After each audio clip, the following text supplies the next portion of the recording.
गुरु का शिष्य बहुत घमंडी और वाचाल किस्म का था और हर रोज वह नई नई कहानियां बनाता था।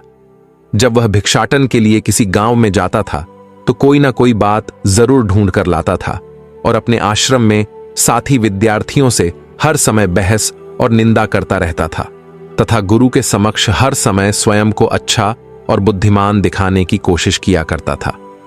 वह हमेशा कहता रहता था कि मैं एक अमीर घर का लड़का हूं, चाहता तो मैं आराम से ऐसो आराम का जीवन काट सकता था, लेकिन नहीं, मुझे सत्य की खोज करनी है और मुझे स्वयं के बारे में जानना है, इसलिए मेरा त्याग तुम सब लोगों से बना है। फिर एक दिन गुरु अपने शिष्यों से बोले कि आप सब लोग 1 माह के लिए एक संकल्प लो, इससे तुम्हारी संकल्प शक्ति मजबूत होगी और आत्मशक्ति भी मजबूत होगी। आप सब लोग अपनी अपनी सामर्थ्य के हिसाब से कोई भी संकल्प ले सकते हो और इस 1 माह में जिसका जिसका संकल्प टूटता जाए वे लोग अपनी पुरानी दिनचर्या में आते जाएं। सभी शिष्यों ने अपने अपने हिसाब से एक एक संकल्प धारण कर लिया और अपने गुरु को बताकर वापस चले गए। लेकिन वह वाचाल शिष्य स्वयं को बड़ा दिखाने के चक्कर में सब शिष्यों के जाने के बाद गुरु के पास गया और गुरु से बोला कि गुरु जी, मैं कोई छोटा मोटा संकल्प नहीं लेना चाहता, मैं स्वयं की भांति महान और बड़ा संकल्प लेना चाहता हूं, इसलिए कृपया आप मेरा मार्गदर्शन करें कि मुझे क्या संकल्प लेना चाहिए। तब गुरु जी मुस्कुराते हुए बोले कि क्या तुम मेरे द्वारा दिए गए संकल्प को पूरा कर पाओगे? मुझे तो नहीं लगता कि तुम उसे पूरा कर पाओगे, इसलिए तुम खुद ही कोई भी संकल्प ले सकते हो। तब वह शिष्य बोला कि नहीं गुरुदेव, ऐसा नहीं है, मैं आपके बताएं संकल्प को जरूर पूरा करूंगा। फिर गुरुजी मुस्कुराते हुए बोले कि ठीक है, तुम्हारा संकल्प यह है कि तुम 1 महीने तक चुप रहोगे और किसी से भी एक शब्द भी नहीं बोलोगे। तब वह शिष्य बोला कि अरे गुरुजी, यह भी कोई संकल्प है? मुझे मेरी योग्यता के अनुसार कोई बड़ा संकल्प दीजिए जिसके लिए मुझे परेशानियों का सामना करना पड़े। गुरुजी बोले नहीं, यही तुम्हारा संकल्प है, पहले इसे तो पूरा करके दिखाओ। फिर वह शिष्य शांत हो गया और वापस कुटिया से बाहर चला गया। उसे तो चुप रहना बड़ा आसान लग रहा था। वह जैसे तैसे एक दिन तो शांत रहा और किसी से भी कुछ नहीं बोला, लेकिन दूसरे दिन उसे चुप रहना एक बोझ लगने लगा। तीसरे दिन तो उसे यह भारीपन महसूस होने लगा और चौथे दिन उसे बड़ी बेचैनी होने लगी, क्योंकि आश्रम के बाकी शिष्य एक दूसरे से बातें कर रहे थे। वह शिष्य भी उनके समक्ष अपना पक्ष रखना चाहता था और उनकी बोलती बंद कर देना चाहता था। जैसे जैसे दिन बीतते गए वह बीमार पड़ने लगा। उसका खाने पीने में मन न लगने लगा। उसे ऐसा प्रतीत हो रहा था मानो कि उसका शरीर फटा जा रहा है।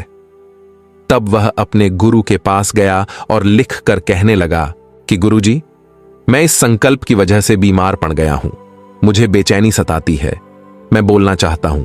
और गुरु से बोला कि मैं अपना संकल्प तोड़ दूं क्या? यह सुनकर गुरुजी मुस्कुराए और बोले कि अक्सर इंसान संकल्प को तोड़ देता है, इसीलिए तो वह असफल और कमजोर होता है, लेकिन जो संकल्प को पूरा कर लेता है वह शक्तिशाली और ऊर्जावान हो जाता है, जिसके कारण वह समय और जागृति के रास्ते पर आगे बढ़ जाता है। संकल्प का लेना भी तुम्हारे हाथ में था और इसे तोड़ना भी तुम्हारे हाथ में ही है। तुम्हारे साथी अपने अपने संकल्प को तोड़कर अपनी दिनचर्या में वापस आ चुके हैं। अगर तुमसे संकल्प पूरा नहीं हो पा रहा हो तो तुम संकल्प को तोड़कर वापस अपनी दिनचर्या में वापस जा सकते हो, लेकिन याद रखना कि अगर तुम अपने आज के इस संकल्प को नहीं संभाल पा रहे हो तो तुम बाकी जीवन कैसे संभाल पाओगे? मुझे इस पर शक है। बाकी का फैसला अब तुम्हारे हाथ में है। गुरुजी की बात शिष्य के दिल पर छोंट कर गई। इससे वह बिना कुछ बोले ही वापस चला गया। वह अपनी कुटिया पर आ गया और स्वयं को कुटिया के भीतर बंद कर लिया। वह अब अपने जरूरी कामों के लिए कुटिया से बाहर जाया करता था और बाकी का समय अपनी कुटिया के अंदर ही बिताया करता था। वहीं पर आश्रम के बाकी शिष्यों ने अपना अपना संकल्प तोड़ दिया था, लेकिन उस घमंडी और वाचाल शिष्य का संकल्प अभी भी जारी था। आश्रम के सारे शिष्य उसके इस तरह के जीवन से बहुत हैरान थे कि इतना बोलने वाला इंसान इतना खामोश क्यों हो गया। 15 दिनों के बाद वह शिष्य अपने गुरु के पास गया और लिखकर बताया कि मैं बाहर से तो बहुत शांत हूं, लेकिन मेरे अंदर अभी भी बहुत विचार आते रहते हैं। मैं जितना ज्यादा बाहर से शांत हो रहा हूं, उससे ज्यादा मेरे अंदर शोर शराबा चल रहा है। क्या मेरा संकल्प अभी भी जारी है? गुरुजी बोले, हाँ, तुम्हारा संकल्प अभी भी जारी है। तुम्हारा शरीर अंदर से अभी भी बोल रहा है, क्योंकि जब तक तुम लोगों के बीच में रहोगे तब तक तुम्हारा मन बोलता रहेगा। तुम्हें इन सब से दूर एकांतवास में जाना होगा, जहां कोई शोर शराबा ना हो। शिष्य गुरु की बात मानकर तुरंत वहां से चला जाता है और सुबह होते ही वह कुटिया छोड़कर जंगल में चला जाता है। कई दिनों के बाद संकल्प का समय भी पूरा हो जाता है, लेकिन वह शिष्य लौट कर नहीं आया। सभी गुरु भाई बहुत परेशान थे और उन्हें डर था कि कहीं उसे जंगली जानवरों ने तो नहीं खा लिया। इसी डर से कुछ गुरु भाई उसकी तलाश में जंगल जंगल ढूंढने लगे, लेकिन उन्हें वह कहीं नहीं मिला। अब तो सभी शिष्यों ने यह मान लिया कि किसी जंगली जानवर ने उसे अपना शिकार बना लिया, लेकिन गुरु को ऐसा जरा भी नहीं लगा। एक दिन एक शिष्य ने गुरु से पूछा कि गुरुजी, उस वाचाल शिष्य का क्या हुआ होगा? क्या जानवरों ने उसे अपना शिकार बना लिया होगा? गुरु ने कहा, मान भी लें कि किसी जानवर ने उसको अपना शिकार बना लिया होगा, लेकिन इसका एक कारण यह भी हो सकता है कि उसे वह मिल गया होगा जिसके लिए वह गया है। तब दूसरा शिष्य बोला कि गुरुजी, क्या ज्यादा बोलना ज्यादा खतरनाक है? तब गुरुजी ने कहा कि इंसान के सभी दुखों में एक बड़ा दुख यह भी है कि वह चुप नहीं रह सकता, हमेशा बोलता रहता है। हमारे ज्यादा बोलने के कारण ही आधे से ज्यादा दुख पैदा होते हैं। परिवार के अधिकतर झगड़ों की जड़ें हमेशा बेवजह बोलना ही होता है। हम में से कोई भी चुप नहीं रहना चाहता। हमारे मन में जो भी है बस हम सामने वाले को सुना देना चाहते हैं, उसे समझा देना चाहते हैं कि देख, तू गलत है और मैं सही हूं। आखिर में यह कहां तक उचित है? क्योंकि दूसरा भी तो यही कर रहा है। एक दूसरे को गलत ठहरने के चक्कर में एक दूसरे को भला बुरा कहते रहते हैं और फिर सुनने और सुनाने का यह काम जिंदगी भर चलता रहता है। फिर हम खो देते हैं अपना समय, अपना जीवन और अपनी समझ, और खो देते हैं वह कीमती पल जिसमें जिए जा सकते हैं, वह खुशी के पल जिसमें पाया जा सकता है, वह आनंद जिसे हम महसूस कर सकते हैं। लेकिन इसके बदले हमें मिलता क्या है? कुछ नहीं, सब व्यर्थ और बर्बाद हो जाता है। तब शिष्य गुरुजी से बोला कि इसका समाधान क्या है? तब गुरुजी बोले कि पूरी जागरूकता के साथ अपने विचारों को देखना, यही एकमात्र तरीका है सारी मानसिक समस्याओं के समाधान का। दोस्तों, जिस समय में हम जी रहे हैं, इस समय में पूरी जागरूकता के साथ अपना काम करना जिंदगी में चमत्कारी बदलाव ला देता है। दोस्तों, उस वाचाल शिष्य के वापस न आने के 3 महीने गुजर चुके थे, लेकिन उस शिष्य का कहीं अता पता न था। इससे घबराकर आश्रम के सभी शिष्य बहुत ज्यादा परेशान थे। फिर एक दिन वह शिष्य वापस आश्रम लौट आया। उसे देखकर आश्रम के सभी शिष्यों को बड़ा आश्चर्य हुआ और उनकी खुशी का ठिकाना ना रहा। लेकिन अब वह शिष्य नहीं था जो आश्रम से गया था, बल्कि उसमें बहुत बड़ा बदलाव आ गया था। माथे पर एक गजब की चमक थी और आंखों में बड़ी शांति थी। उसका शरीर ठहरा हुआ था। आश्रम में आते ही उसे सभी गुरु भाइयों ने चारों तरफ से घेर लिया और बातें करने लग गए। वह भी अपने गुरु भाइयों से बातें करने लगा। उससे बातें करते समय सभी शिष्यों ने यह महसूस किया कि वह अब पहले जैसा नहीं था। वह अब बहुत ज्यादा बातूनी नहीं था। उसके बोले हुए एक एक शब्द बहुत सोच समझ और माधुर्यता के साथ निकल रहे थे। थोड़ी देर अपने गुरु भाइयों के पास बात करने के बाद वह अपने गुरु के पास चला गया। उसने गुरु को दंडवत प्रणाम किया और बोला, गुरुजी, क्या अब मैं मौन हूं? क्या अब भी मेरा संकल्प जारी है? गुरुजी ने शिष्य की आंखों में बड़े ध्यान से देखा और कहा, हां, तुम अभी मौन हो और तुम्हारा संकल्प अभी भी जारी है। तब वह शिष्य बोला कि जब मैं आश्रम से बाहर जंगल में गया था, तब भी मेरे अंदर बहुत शोर शराबा और विचारों का आवागमन जारी था। तो मैं थोड़ा और जंगल के अंदर गया, लेकिन तब भी और ज्यादा विचार आ रहे थे और ज्यादा सवाल जवाब जारी थे और पुरानी बातें वापस याद आ रही थीं। तब जाकर मैंने महसूस किया कि मैं कितना गलत कर रहा था। जब मैं अपने परिवार और गुरु भाइयों को भला बुरा कहता था तो मुझे लगता था कि मैं सही कह रहा हूं, और जब अपने गुरु भाइयों की निंदा करता था तो मुझे ऐसा लगता था कि मैं उनसे अच्छा हूं और मैं सही कर रहा हूं।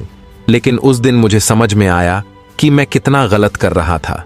काफी दिनों तक तो मेरे अंदर यह शिकायतें चलती रहीं, लेकिन धीरे धीरे मेरे अंदर से यह सब समाप्त होने लगीं उस जंगल में बाहर से कोई आवाज आती नहीं थी और अंदर से कोई विचार था नहीं। सच में मैं उसी दिन मौन का सही अर्थ जान पाया। मेरे चारों तरफ शांति थी, हालांकि अभी भी कुछ आवाज आ रही थीं जो पहले आई थीं, जिन्हें मैं सुन ही नहीं पाता था, पर अब वह सभी आवाज सुनाई दे रही थीं, जैसे हवा के चलने की आवाज, चिड़ियों के चहकने की आवाज, पानी के बहने की आवाज, भंवरों के गुनगुनाने की आवाज। ये सभी आवाजें मैंने पहली बार स्पष्ट रूप से सुनी।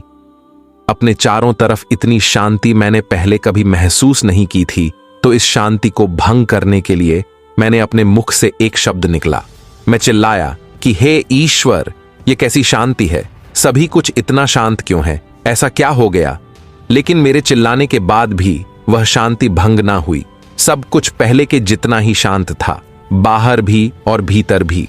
हे गुरुदेव, मैंने अपने गुरु भाइयों से बात की, मैंने आपसे बात की। मैं बोल रहा हूं, मैं चल रहा हूं, मैं सब कुछ देख रहा हूं, लेकिन मैं अपने भीतर एकदम एकांत में हूं, मौन में हूं, भीड़ में होता हूं, तब भी भीतर से एकांत में होता हूं। जब मैं खुद में शोर करना चाहता हूं, तब भी एकांत में होता हूं।